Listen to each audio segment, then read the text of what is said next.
3.5 కోట్ల నుండి 5.5 కోట్ల బడ్జెట్ లో ప్రీమియం విల్లాస్ లో centralised AC with fresh air infusion అందిస్తుంది Janapriya upscale Elysium. Thank you. So చాలా పొలైట్గా ఉంది. నేను అసలు డాన్సర్ కదా దద్దరిల్లిస్తుంది అనుకుంటే ఇంత సాఫ్ట్గా స్వీట్గా. సో అంటే స్టార్టింగ్ కదా, స్టార్టింగ్లో ఒక 10 నిమిషాల తర్వాత ఫుల్ ఏమో మీరు అడిగే క్వశ్చన్స్ బట్టి. ఎందుకండి నేనంత భయపెట్టే క్వశ్చన్లు అడిగే అలా ఏం లేదు. అంటే స్టార్టింగ్ ఎవరైనా కొంచెం కూల్గా పొలైట్గా ఉంటారా? ఫస్ట్ మర్యాద చూపిస్తారు, తర్వాత అరాచకం చూపిస్తారు. అలా ఏం లేదు. So Madhuri, everybody have one question. మీకు చాలా ఇన్స్టాగ్రామ్లో చాలామంది ఫాలోవర్స్ ఉన్నారు, మీ డాన్సుల్ని చాలా లైక్ చేస్తారు. సో అసలు ఈ జర్నీ ఎలా స్టార్ట్ అయింది? మాధురిని డాన్స్లో ఎప్పుడన్నా నేర్చుకుందా చిన్నప్పటి నుండి, లేదంటే ప్యూర్ ఇంట్రెస్ట్తో టాలెంట్? అంటే అది మా ఫ్యామిలీకే చెప్పాలి. యాక్చువల్ నేను డ్యాన్స్ ఎందుకు నేర్చుకున్నా అంటే మా సిస్టర్ వాళ్ళకందరికీ మా మమ్మీ డ్యాన్స్ క్లాస్కి పంపించేది, నన్ను ఒక్కదానికే డ్యాన్స్ క్లాస్కి పంపించకపోయేది. ఎందుకంటే మేము 7 మెంబర్స్ యాక్చువల్లీ సిబ్లింగ్స్. సో అందులో 3 మెంబర్స్ సిస్టర్స్కి పంపించేది మా మమ్మీ. సో ఇంకా నాకైతే డ్యాన్స్ ఇంకా అక్క వాళ్ళు నేర్పించరు, ఇంకా డ్యాన్స్ స్టూడియోకి పంపించదు మమ్మీ అనేసి ఇంకా నేను టీవీలో చూసుకొని నేర్చుకున్నా డ్యాన్స్ అయితే. అంటే హీరోయిన్ వాళ్ళు చేస్తుంటే అదే స్టెప్స్ నేను కూడా ఇలా లైవ్లో చేసి ఎక్స్ప్రెషన్స్ కూడా అలా ఇవ్వడం, డ్యాన్స్ కూడా అలా చేయడం, అవన్నీ చేసేదాన్ని. అలా డ్యాన్స్ నేర్చుకున్నా. అక్కడ నుంచి నాకు చాలామంది అంటే మంచిగా కాంప్లిమెంట్స్ ఇచ్చారు, డ్యాన్స్ చాలా బాగా చేస్తావు అని.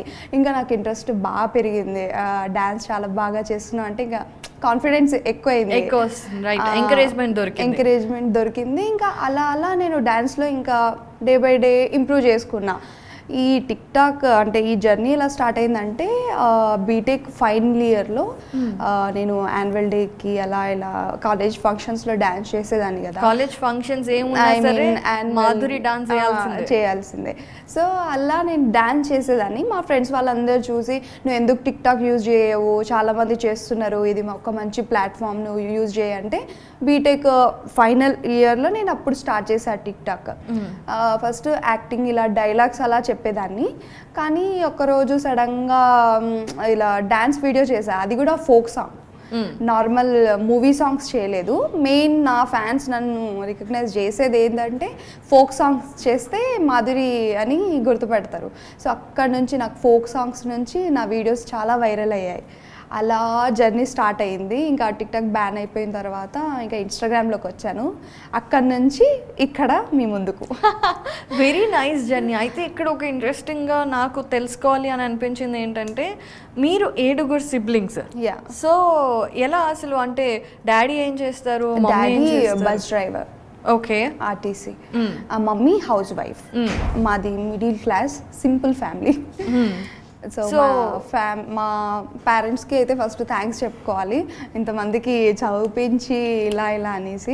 బయట అనుకుంటారు మాధురి రాథోడ్ చాలా పాష్గా ఉంటుంది, చాలా హై రిచ్ అమ్మాయి అని. కానీ నేను రిచ్ అమ్మాయిని అయితే కాదు, మిడిల్ క్లాసే. మా ఫ్యామిలీ మేమందరము అంతే, సింపుల్గా ఉండడం నాకు ఇష్టం. ఇంకా డాన్స్తో నేను పరిచయం అయ్యాను పబ్లిక్కి. ట్రూ. మీరు ఎంతోమంది అంటే 6 మెంబర్స్ సిస్టర్స్, ఒకడే మా తమ్ముడు, నేను 5th, నా నెంబర్ 5th. అయితే తమ్ముడు బాగా గారాభంగా పెరుగుతాడు చాలా. So anyways, coming back to your dance journey. So టిక్ టాక్లో ఈజీగా మనకి ఫాలోవర్స్ అంతా రావటం ఒకటి మనకి కొంచెం ఈజీ, బట్ ఎందుకంటే అక్కడ ఉండే బేస్ అలాంటిది. కానీ ఇన్స్టాగ్రామ్ ఈజ్ డిఫరెంట్ కదా.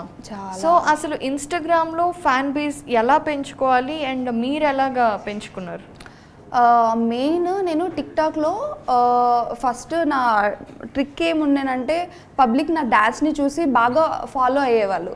అండ్ నేను ఇన్స్టాగ్రామ్లో స్టార్టింగ్లో నాకు లైక్స్ ఫాలోవర్స్ ఎక్కువ రాకపోయేది.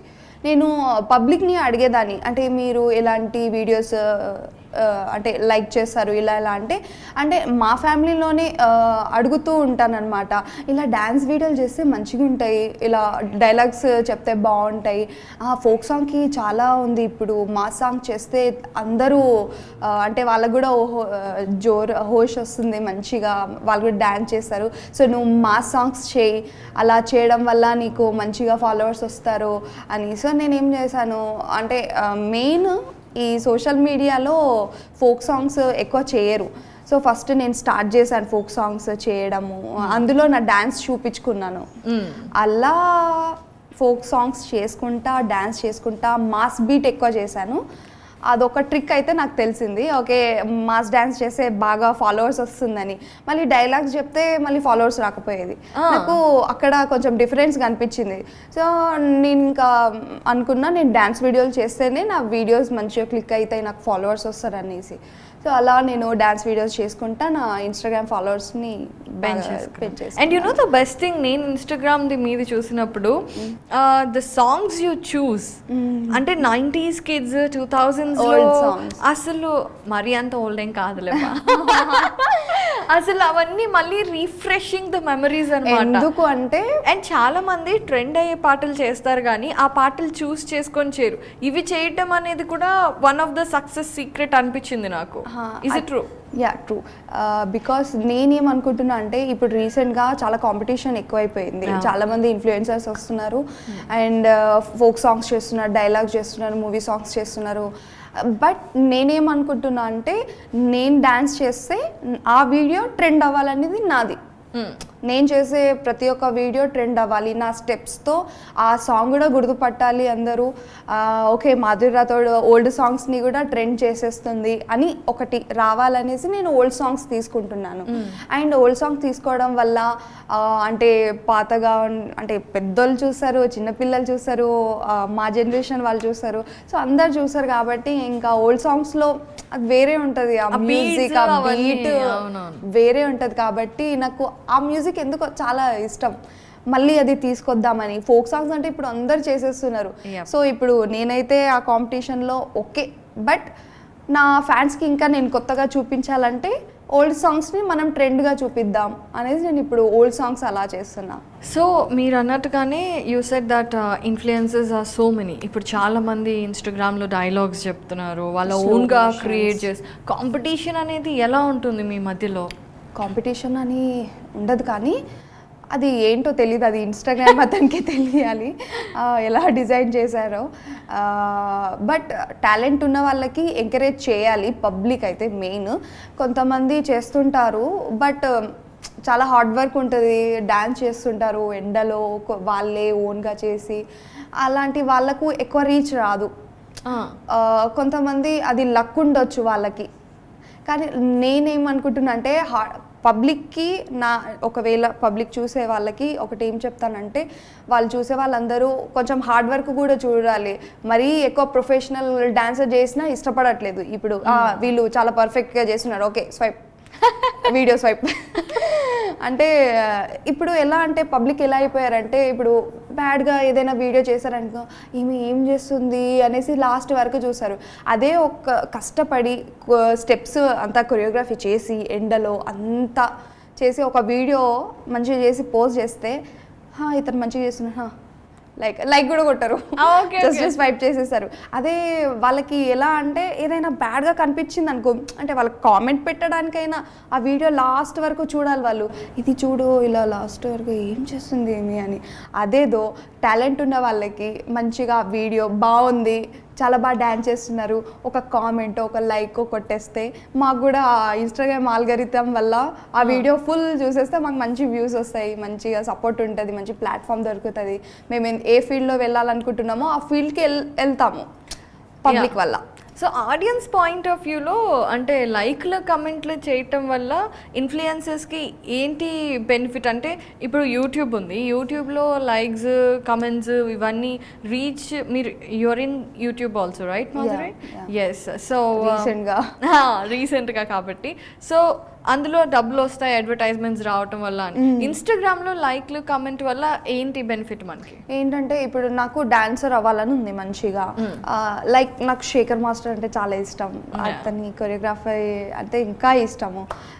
రీసెంట్గా సామి సాంగ్ వచ్చిన సాంగ్ అయితే చెప్పక్కర్లేదు, అంత బాగా కొరియోగ్రఫీ చేశారు. సో అలాంటి సార్ వాళ్ళ దగ్గర వెళ్ళాలి, వాళ్ళ కంట్లో మేము పడాలి అంటే మేము ఇక్కడ మంచి మంచి డ్యాన్స్ వీడియోలు చేస్తే కొంచెం బాగా వ్యూస్ వస్తాయి. ఇది ఒక ఆల్గరిథం ఉంటుంది కదా, అంటే వీడియో ఎండింగ్ వరకు చూస్తే కొంచెం వ్యూస్ వస్తాయి అన్నమాట. అంటే ఈ ఇన్స్టాగ్రామ్ ఆల్గరిథం ఏమనుకుంటుంది అంటే పబ్లిక్కి ఈ వీడియో నచ్చింది అందుకని వీళ్ళు ఫుల్ వీడియో చూస్తున్నారు అనేసి. సో అలా మాకు లైక్ కామెంట్ చేయడం వల్ల మా అకౌంట్ అనేది కొంచెం బూస్టప్ అవుతుంది. అలా మాకు ఎక్కువ వ్యూస్ వస్తాయి. ఎక్కువ వ్యూస్ రావడం వల్ల మాకు చాయిసెస్ వస్తాయి. చాయిస్ వస్తే మంచిగా ఎక్కడైనా మంచిగా టీవీలో అలా వద్దామని మాకు. సో ఇప్పటి వరకు ఎలాంటి ఆఫర్స్ వచ్చాయి? ప్రజెంట్ అయితే నేను వెబ్ సిరీస్ అంటే సత్యభామ తమిళ మీడియాలో దివ్యశ్రీ చేసిన సత్యభామ వెబ్ సిరీస్లో ఒక ఎపిసోడ్ చేశాను. అండ్ యూట్యూబ్లో శ్వేతా నాయుడు, మెహబూబ్ దిల్సేతో కవర్ సాంగ్స్ చేశాను కొన్ని. అండ్ యూట్యూబ్లో స్టార్టింగ్లో నాకు తెలియని అప్పుడు అయితే కొన్ని కవర్ సాంగ్స్, షార్ట్ ఫిలిమ్స్ అలా చేశా. అండ్ రీసెంట్గా లక్కీ ఛాన్స్ హరితేజ అక్క యాంకరింగ్ చేస్తుంది కదా, సో లక్కీ ఛాన్స్లో పిలిచారు నన్ను. అక్కడ కూడా పార్టిసిపేట్ అయ్యా ఆ గేమ్ షోలో. సో ఇలా యూట్యూబ్లో కవర్ సాంగ్స్ కానీ ఏమన్నా షార్ట్ ఫిలిమ్స్ ఇలాంటివి చేసినప్పుడు డబ్బులు ఇస్తారా? అంటే మా ఇంట్రెస్ట్, అంటే ఇప్పుడు మాకెలా అంటే మేము ఓన్గా మా ఛానల్లో కవర్ సాంగ్స్ చేసామనుకోండి కాపీరైట్స్ పడతాయి కాబట్టి మాకు మనీ రాదు. అండ్ మేమేమనుకుంటామంటే ఇప్పుడు డైరెక్టర్స్ కానీ ఎవరైనా పెద్దవాళ్ళు చూసేటోళ్ళు యూట్యూబ్ బాగా చూస్తారు కాబట్టి మంచి కవర్ సాంగ్ చేస్తే మంచిగా మాకు ఒక కాంప్లిమెంట్ వస్తుందేమో, ఎక్కడి సైడ్ నుంచి అయినా ఒక చాయిస్ వస్తుందేమో అనేసి కవర్ సాంగ్ చేస్తుంటాం. సో ఇలాంటివన్నీ ఫ్రీగానే చేస్తారు? కొంచెం అంటే ప్రొడక్షన్ బట్టి కొన్ని ఫ్రీగా చేస్తాం, కొన్ని పేమెంట్తో చేస్తాం. ఓకే. సో పేమెంట్స్ దగ్గరకు వచ్చేసి చాలామందికి ఇదొక క్వశ్చన్ మార్క్ అనమాట. ఈ Insta influencers you know basically social media influencers అందరూ రోజుకొక కొత్త డ్రెస్ వేసుకొని డిఫరెంట్ బట్టలు, different hair styles, different locations. అరే ఎలా వస్తారో వీళ్ళు, అందరూ రిచ్ అనుకుంటారు కదా. And you said you're middle class. So ఇలా బట్టలు డిఫరెంట్గా వేసుకొని డిఫరెంట్ లొకేషన్స్లోకి వెళ్ళి ఇవన్నీ చేయాలంటే ఎలా మేనేజ్ చేస్తారు? వాట్ ఆర్ ద సోర్సెస్ అంటే ఇప్పుడు మనకు బొటిక్స్ వాళ్ళు మాకు కాంటాక్ట్ అవుతారు. అంటే మీరు చాలా బాగా డ్యాన్స్ చేస్తారు, అదే మా అవుట్ఫిట్లో మీరు చేస్తే వ్యూస్ వస్తాయి, అందులో ఎవరికైనా మీరు వేసుకున్న అవుట్ఫిట్ నచ్చితే మాకు కాంటాక్ట్ అవుతారు. సో మేము మీకు అవుట్ఫిట్ ఇస్తాము, మీరు మా కోసం ఈ అవుట్ఫిట్ తీసుకొని ప్రమోట్ చేయండి మా పేజ్ని అనేసి వాళ్ళు అంటారు. సో డిస్క్రిప్షన్లో పెడతాం, మేము ట్యాగ్ చేస్తాము, అలా అవుట్ఫిట్ వస్తుంది వాళ్ళకి. అది మళ్ళీ ఇచ్చేయాలా, ఉంచుకోవచ్చా? డిపెండ్స్. అంటే కొన్ని అవుట్ఫిట్ నాకు నచ్చితే నేను తీసుకుంటా, లేకపోతే పేమెంట్ అలా. ఓకే. కొన్నిసార్లు ఇప్పుడు షూట్స్ ఉన్నప్పుడు మనకు అవుట్ఫిట్ మస్టర్డ్ షూట్ కాబట్టి వాళ్ళు బొటిక్ వాళ్ళు మంచిగా చేస్తారు.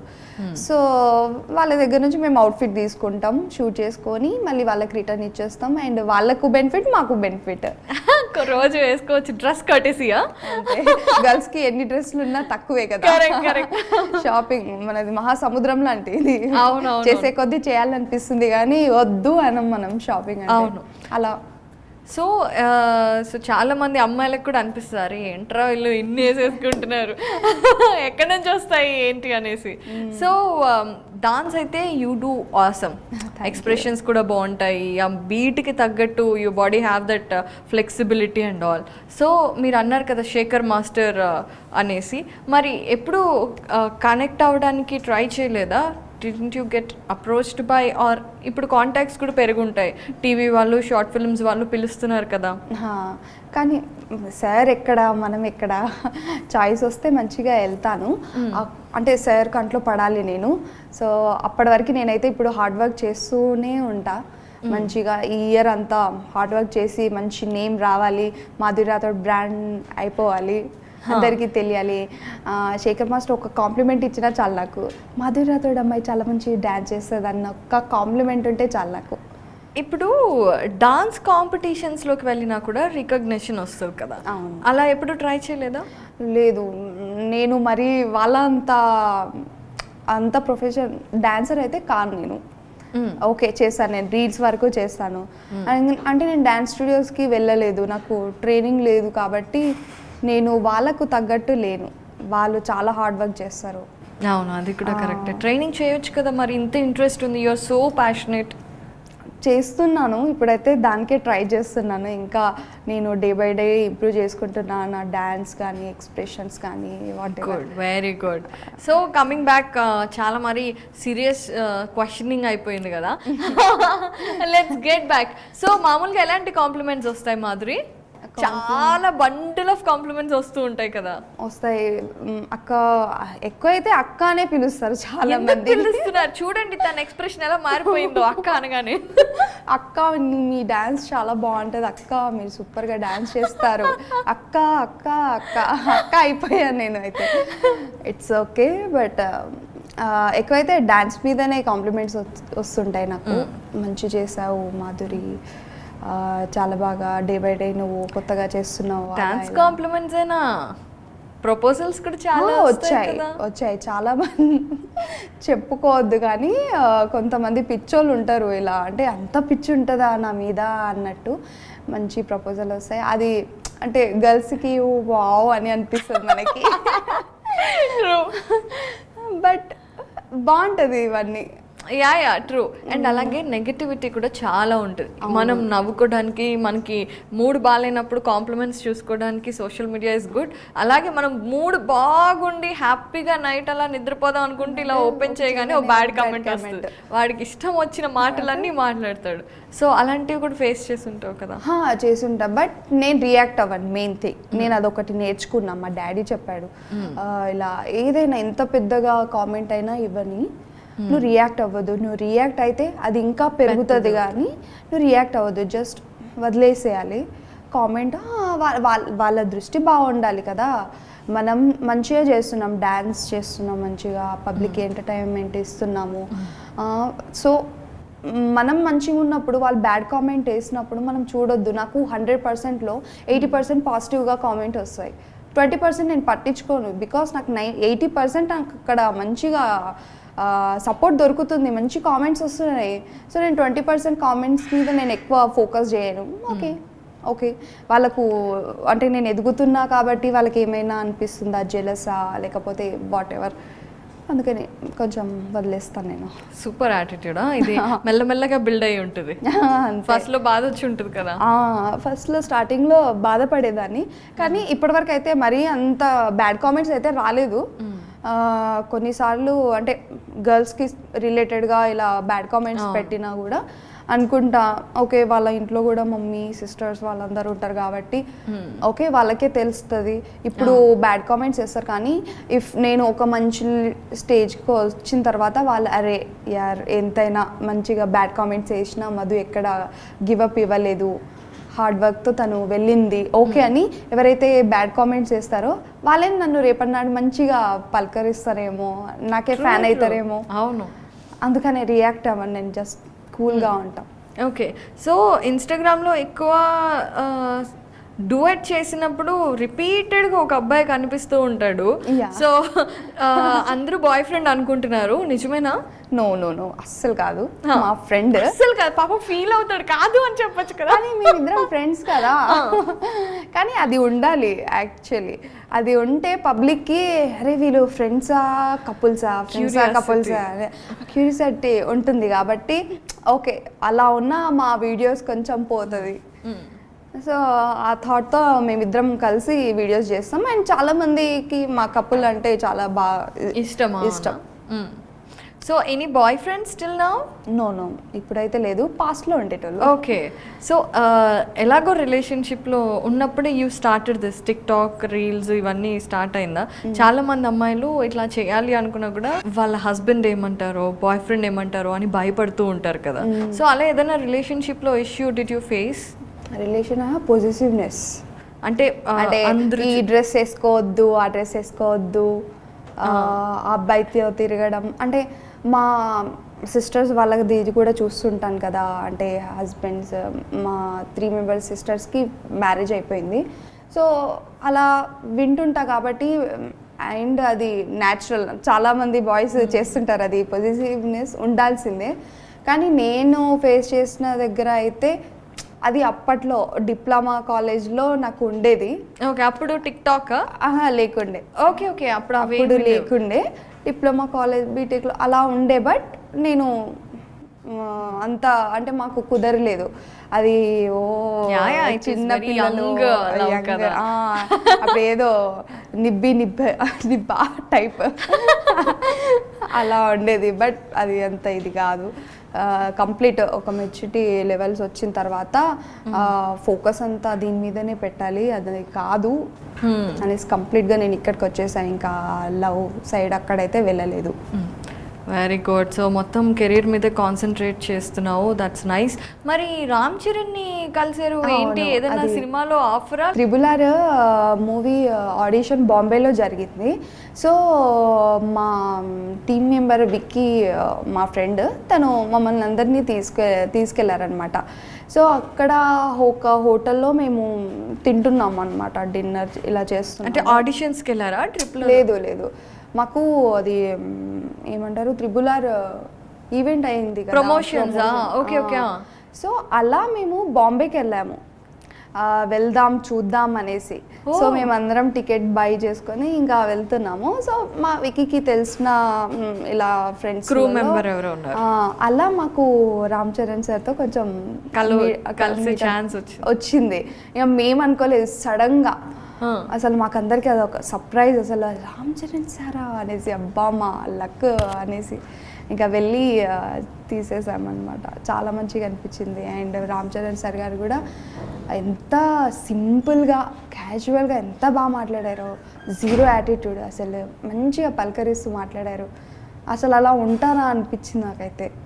చాలా మంచిగా ఇంకా నో ప్రాబ్లం అని అంటుండే. అంటే వెనకల వాళ్ళందరూ మీరు ఫాస్ట్గా సరికి టైం లేదు అని అంటుండే. But Ram Charan sir no problem, no issue, carry అని ఓకే ఇలా మాట్లాడుతున్నారు. అందుకే వాళ్ళు అక్కడ ఉన్నారు.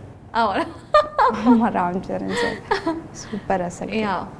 సో మరి సినిమాల్లో నటించాలి, ఎందుకంటే you do even dialogues, expressions కూడా బాగుంటాయి కదా. యాక్టింగ్ వైపు ఏమైనా కాన్సన్ట్రేషన్ ఉంది, ఇంట్రెస్ట్ ఉంది. మంచిగా వెబ్ సిరీస్ ఏదైనా మంచి ప్రాజెక్ట్ వస్తే చేద్దామని వెయిట్ చేస్తున్నా. ఇప్పటివరకు నాకైతే నాకు నచ్చే స్టోరీస్ అయితే ఇప్పటివరకు రాలేదు. ఇఫ్ వస్తే, చాయిసెస్ వస్తే definitely I will do. So ఇప్పుడు ఇన్స్టాగ్రామ్లో వీటిల్లో బాగా ఫేమస్ అయినప్పుడు you have good number of fan following, కాబట్టి వాళ్ళే అప్రోచ్ అవుతారా, లేదంటే మీరు వెళ్ళి మన ఏదో ప్రొడక్షన్ హౌసెస్ని అప్రోచ్ అవుతారా? కొన్ని ఎలా అంటే కొంతమంది డిఎం చేస్తారు, కొంతమంది ఎలా అంటే నా ఫ్రెండ్స్ గ్రూప్లలో so and so Madhuri Rathod అనే అమ్మాయి ఉంది అనేసి మన ఫ్రెండ్స్ త్రూతో వస్తారు. కొన్ని నేను ట్రై చేస్తుంటా, నాకు తెలిసిన ఫ్రెండ్స్ వాళ్ళకి అలా చెప్తుంటా, ఇలా ఏమైనా ఉన్నాయా ప్రాజెక్ట్స్, ఏమైనా మంచి ప్రొడక్షన్స్ ఛానల్స్ ఏమైనా ఉన్నాయా అనేసి నేను సెర్చ్ చేస్తా. సో అలా నన్ను అప్రోచ్ అయిన వాళ్ళలో నాకు ఇప్పటివరకు అయితే ఒక స్టోరీ కూడా నాకు నచ్చలేదు. సో నేను అది రిజెక్ట్ చేసేసాను. అండ్ నేను అనుకున్న ప్రొడక్షన్ వాళ్ళైతే రాలేదు. స్టిల్ నేను ట్రై చేస్తున్నాను రావాలనేసి. అండ్ చాలా ఫేస్ చేశాను నేను, అంటే అక్కడ వెళ్ళడం, అక్కడ చాయిస్ రాకపోవడం, నాకు ఇష్టమైన ఆడిషన్స్ ఇచ్చాను నేను. సో అక్కడ నుంచి నేను ఏం నేర్చుకున్నానంటే, ఓకే ఇప్పుడు కాదు, మనం ఇంకా చాలా టైం ఉంది, మన హార్డ్ వర్క్ చూపిస్తుంది. లైక్ నాకు షన్ను గారు చాలా ఇష్టం. వాళ్ళది ఎలా అంటే షన్ను ఓన్ ప్లాట్ఫామ్ క్రియేట్ చేసుకున్నారు తను. సో అలా నాకు కూడా అవ్వాలనే ఉంది. అంటే డైరెక్ట్గా కాంటాక్ట్ అయితే వాళ్ళు కాంటాక్ట్ అవుతారో, చాయిస్ ఇస్తారో లేదో హోప్ లేదు. సో మనమే పబ్లిక్కి ఎందుకు మాధురి రాథోడ్గా బ్రాండ్ అవ్వద్దు, ఈ అమ్మాయి చాలా మంచి యాక్టింగ్ చేస్తుంది, ఈ అమ్మాయి మంచి డ్యాన్స్ చేస్తుంది అని మనం ఎందుకు క్రియేట్ చేసుకోవద్దు అనేది నాకు ఒక థాట్ వచ్చింది. సో నేను ఆ టైం కోసం వెయిట్ చేస్తున్నా. స్టిల్ నేను హార్డ్ వర్క్ చేస్తా, గివ్ అప్ ఇవ్వను. ఇన్ ఫ్యూచర్లో మంచి చాయిసెస్ వస్తే డెఫినెట్గా వస్తాయి. ఐ డ్రీమ్ మీడియా మహిమ వల్ల నేను మంచిగా ఉన్నాను మీ వల్ల అనేసి నేను గుర్తు తెచ్చుకుంటాను. అప్పుడు మేము పార్టీ అడుగుతాం. డెఫినెట్లీ నేను ఇస్తాను. సో యాక్చువల్లీ ఇప్పుడు you have given us a name Shannu కానీ లేదంటే ఈ స్పెషల్లీ డిజిటల్ ప్లాట్ఫామ్స్లో కొంతమందికి చాలా మంచి ఫ్యాన్ బేస్ కానీ వాళ్ళకి అలా సెట్ అయిపోయింది. సో అసలు ఏంటి ఆ ఫార్ములా ఏంటి? చాలామంది ఇప్పుడు అందరు రావాలి అనుకుంటున్నారు అనమాట. ఇది ఒక మంచి ప్లాట్ఫాము, ఇండస్ట్రీలోకి రావాలి అనుకున్న వాళ్ళు కూడా యాజ్ యూ సెడ్ వాళ్ళని ప్రూవ్ చేసుకోవడానికి దీన్ని ఒక ప్లాట్ఫామ్లో యూస్ చేసుకుంటున్నారు. సో అందులో ఈ సక్సెస్ ఫార్ములా ఏంటి అని నీకు అనిపించింది? ఎందుకంటే యూ హ్యావ్ అబ్జర్వ్డ్ కదా. ఏంటంటే స్టార్టింగ్లో మనకి టిక్టాక్, ఇన్స్టాగ్రామ్, యూట్యూబ్ ప్లాట్ఫామ్స్ అయితే లేకుండే. డైరెక్ట్గా కాంటాక్ట్ అవుదామంటే అంటే కొంతమందికి డ్యాన్స్ అంటే పిచ్చి ఉండేది, యాక్టింగ్ కూడా చేసే వాళ్ళు చాలామంది ఉన్నారు. వాళ్ళందరూ డైరెక్ట్గా వెళ్ళి అప్రోచ్ అయితే ఎవ్వరూ అలో చేయకపోయేవాళ్ళు. ఏదో రికమెండేషన్ వల్లనో ఏదో వాళ్ళ లక్ వల్లనో లేకపోతే ఎవరో డైరెక్టర్ వాళ్ళు చూస్తే అలా చాయిస్ వచ్చేది. బట్ ఇప్పుడు ఏమైంది, జనరేషన్ కొంచెం ఫాస్ట్ అయిపోయింది. ఈ ప్లాట్ఫామ్ వల్ల వాళ్ళకి ఏదైతే టాలెంట్ ఉందో ఆ టాలెంట్ ఎక్స్ప్లోర్ అయ్యి వాళ్ళ టాలెంట్ చూపించుకుంటున్నారు. సో ఇప్పుడు చూడండి, డైరెక్టర్ వాళ్ళు కూడా చాలామంది సెర్చ్ చేస్తున్నారు, ఇన్స్టాగ్రామ్ యూజ్ చేస్తున్నారు. సో వాళ్ళకి ఏమైనా నెక్స్ట్ వాళ్ళ సినిమా ఏదైనా ఉంటే వాళ్ళు సెర్చ్ చేసేటప్పుడు అయ్యో ఈ అమ్మాయి చాలా బాగా చేస్తుంది అనేసి చూసి డిఎం చేస్తారు. అలా మీట్ అయ్యి మంచిగా వాళ్ళు కూడా సెటిల్ అయిపోతారు కదా. సో ఈ ప్లాట్ఫామ్ వల్ల వాళ్ళు ఏ ఫీల్డ్లో వెళ్ళాలనుకుంటున్నారో వాళ్ళు ఈ ప్లాట్ఫామ్ త్రూతో అయితే వెళ్తారు, సక్సెస్ అవుతారు. ఇదే సక్సెస్ అందరికీ. చాలామంది నేను చూస్తున్నాను కదా, ఇలా మంచిగా అనిపిస్తుంది. అంటే కొంచెం చాలా అప్డేట్ అయ్యింది 2000కి 2022కి.